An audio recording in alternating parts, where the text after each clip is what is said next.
internacional privado, nós temos que analisar os seus pressupostos, ou seja, os seus fundamentos de existência e de validade. O direito internacional privado ele se preocupa com situações jurídicas que, em decorrência de um elemento estrangeiro, seja ela porque as pessoas que intervêm, ou por causa do objeto, ou pela maneira que se produziu esse ato, não se esgota as suas consequências em um único ordenamento jurídico, vinculando-se a dois ou mais ordenamentos jurídicos que, em tese, poderiam regular esse fato. Então nós temos aí, ou por causa da pessoa, ou por causa do objeto, ou pela forma que foi produzida esse ato, ele está conectado com mais de um ordenamento jurídico. Então nós temos dois ou mais ordenamentos jurídicos regulando o mesmo fato. Ele pode ter início no Brasil e ter o seu resultado em um outro estado, ou ele pode ter iniciado em um outro estado e ter o seu final aqui no Brasil. Então nós poderíamos citar como exemplo uma pessoa que nasce no Brasil, cresce no Brasil, casa na Espanha e vem falecer na França. Então qual a lei que vai regular o inventário dessa pessoa? Ou então duas empresas, pessoas jurídicas de direito privado, realizam um contrato na Espanha, sendo uma empresa brasileira, sendo uma empresa espanhola, e esse contrato deve ser cumprido aqui no Brasil, ou pode ser cumprido na Inglaterra. Então nós temos que o mesmo fato, ele teve início em outro país, tem o seu cumprimento em outro território, e as pessoas que o celebraram são pessoas de uma outra nacionalidade, pessoas jurídicas de uma outra nacionalidade. Ou seja, então, em decorrência das pessoas que intervêm, do objeto ou da forma que foi produzido esse ato está conectado a dois ou mais ordenamentos jurídicos. E aí nós podemos observar que nessas situações, os pressupostos então do direito internacional privado, nós vamos observar que a regulamentação dessa relação jurídica por qualquer um dos estados envolvidos se fundamenta na ideia de que os estados são soberanos e dentro do seu território ele é livre para legislar as regras desse país, desde que não violem tratados internacionais. Então o legislativo brasileiro ele pode regulamentar todas as relações jurídicas que ocorrerem dentro do Brasil, desde que não viole nenhum tratado internacional. E aí, o legislador brasileiro ele pode ser radical e falar que todos os fatos que venham ser produzidos no Brasil ou que venham ser executados no Brasil se aplica à lei brasileira. Ou o legislador ele pode, com base nas teorias que nós observamos no histórico do direito internacional privado, pela ideia então predominante na atual conjuntura de Savigny, pela teoria do pêndulo, adotar um elemento de conexão e aí ter uma vinculação aonde esse fato tem a sua maior gravidade. E a partir daí nós podemos observar que o legislador, ao invés de ser limitado, obtuso, falar que só aplica dentro do território brasileiro a lei brasileira, aceitar a aplicação do direito estrangeiro dentro do território brasileiro. Como, por exemplo, nós vamos observar a ideia do estado e capacidade da pessoa se aplica à regra do seu domicílio, ou seja, se o indivíduo é domiciliado no Brasil, com relação ao seu estado, ser ele solteiro, casado, divorciado, maior, menor, aplica-se a regra do domicílio. Domiciliado no Brasil vai se aplicar a lei brasileira, domiciliado na Espanha vai se aplicar o direito espanhol. E aí nós temos que fazer sempre aquela ressalva. Uma coisa é qual o direito aplicado, a outra coisa é qual é o juiz competente para analisar esse caso. Então, a questão da justiça competente está lá no Código de Processo Civil, o artigo 21 e 22 é competência relativa e o artigo 23, competência absoluta. Então, se disser respeito àquelas regras do artigo 23 do Código de Processo Civil, só a justiça brasileira é competente e nenhuma outra. E se for discutido esse assunto no exterior, o indivíduo, a pessoa jurídica, quando vier executar essa sentença no Brasil, tem que homologá-la junto ao Superior Tribunal de Justiça, com base na emenda constitucional 45, que deslocou a competência do Supremo para o STJ.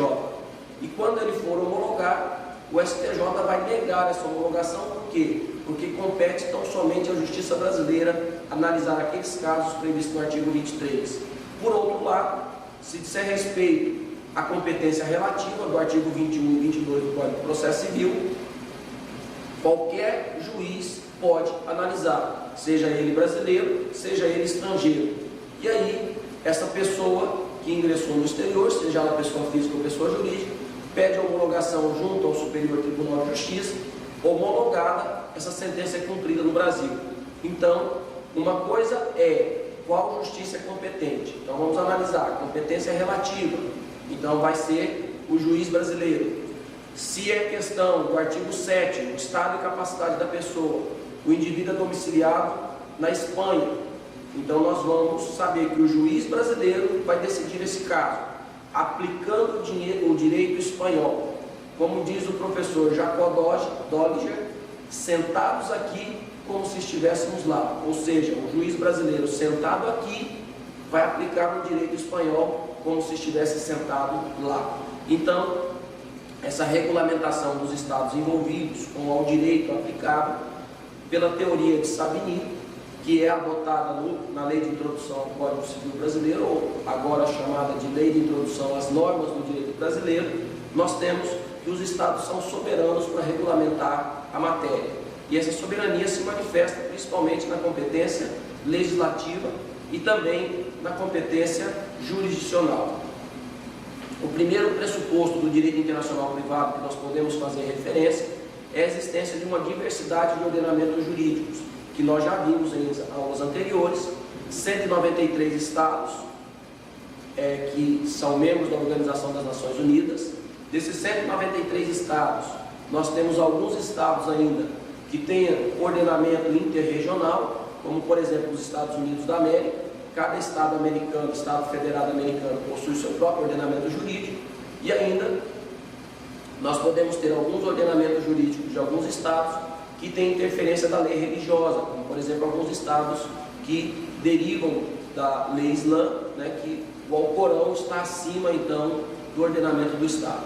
Então essa diversidade de ordenamentos jurídicos estatais traz o primeiro pressuposto do direito internacional privado. E aí, nessa questão dessa diversidade, existem distintos sistemas jurídicos para regular o mesmo fato, que ele pode ser produzido aqui no Brasil e ter o seu resultado no exterior, ou ele pode iniciar no exterior e produzir o seu resultado aqui no Brasil.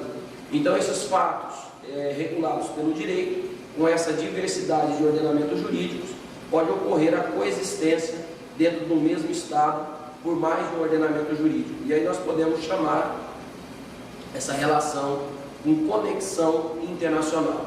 E nós podemos observar ainda que nós temos a regulação do direito interestatal, né? Ou seja, nós temos aí a ideia do direito poder ser aplicado em diversos estados, e nós temos a situação que é o segundo pressuposto, que é essa dificuldade da aplicação automática dos ordenamentos jurídicos aos fatos com conexão internacional.